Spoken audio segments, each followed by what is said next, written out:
So if you like the idea of trading double tops, wouldn't a triple top be better? In many ways it is. So there is the thing called a triple top. In fact, it actually has its own name, which is a chart pattern is called head and shoulders, because it looks like a person's head with their shoulders, is what the pattern will look like. So it gets its own special name other than just triple top. It's a head and shoulders.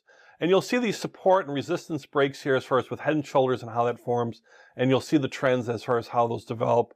And again, head and shoulders is part of the reversal family of chart patterns. So instead of a continuation of the trend, you're looking for the trend to reverse and go in the opposite direction that it originally was headed before it headed into this head and shoulder patterns.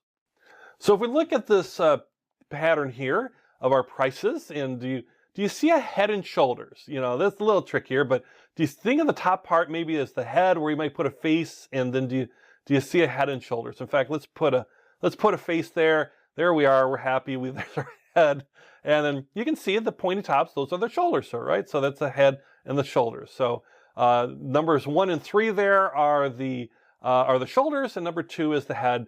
And you basically got 3 tops rather than a double top, right? 1, 2, 3. They're not all equally. You know how the double tops, they had to be within 4% of each other? So 1 and 3 would be within 4% of each other, but you have this kind of middle one that forms an even peakier or head on the triple top. That's why it's a head and shoulders. And it's rarer than double tops too, by the way. So this is why when you see head and shoulder, it's a strong indicator, because it's a very rare type indicator. And you can see we're in an uptrend coming into the head and shoulders, by the way. So you'd have a strong uptrend moving into it, and then it forms this movement. It's a head and shoulder pattern. So how do we look at this? How do we trade on this? So if you look at it, you can see we've got the uptrend, and the confirmation line is in the head and shoulders is called a neckline, because again, we're talking about body parts. So it's called a neckline. It also, in effect, is a support line, right? Our prices are going to bounce off it for a little bit before they break through. When the neckline is broken, that's when the pattern is completed. And you can see what's happening here is we have our uptrend, and we don't have a confirmation line yet, by the way, because we're just in this uptrend, but we reach this first part of the shoulder. In fact, that first shoulder on the left-hand side, if you're facing the person, you don't even know it's a shoulder yet, because the pattern hasn't fully developed, right? But you do know it's going down from that peak, down a little bit. So it's gone down. A new trend hasn't formed, but it's definitely some temporary downward price movement.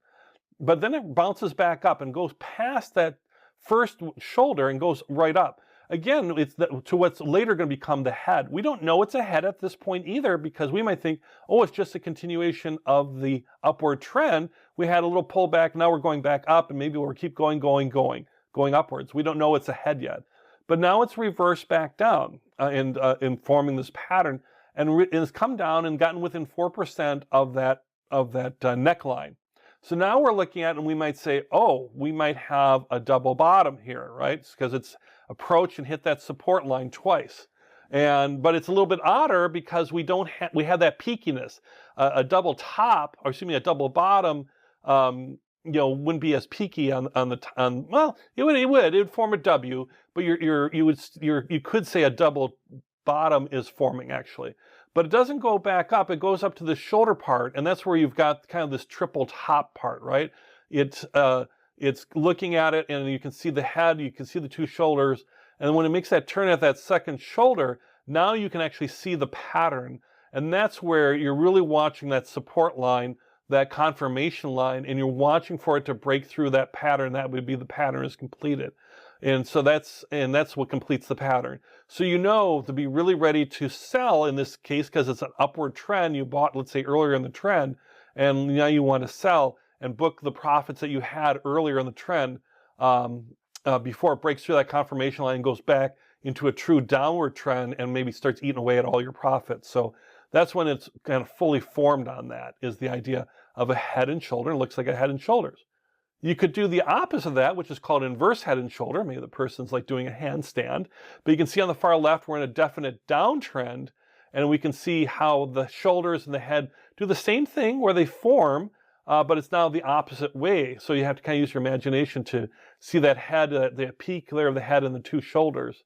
And the idea of this pattern is this is a great buying opportunity, because the neckline, which is your resistance line, has been broken, right? It's tried to break through at the shoulders before. It didn't. In fact, in the middle, it had a big, deep drop. So this maybe was showing a pretty strong downtrend, but those shoulders kept touching those peaks.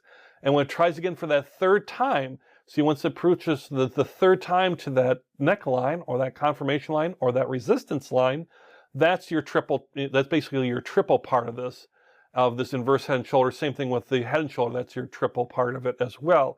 And this time it's going to break through. And once we see that breakthrough, we're like, this is a true inverse head and shoulder, a rare pattern, but it happens. And once it breaks through, now we know we should maybe look at that. If an uptrend is fully forming, then we get in and we can now ride that uptrend going up. That's the idea of inverse head and shoulder. So you're trading the head and shoulder or inverse head and shoulder, depending on which way the reversal is going to happen, is the idea behind it.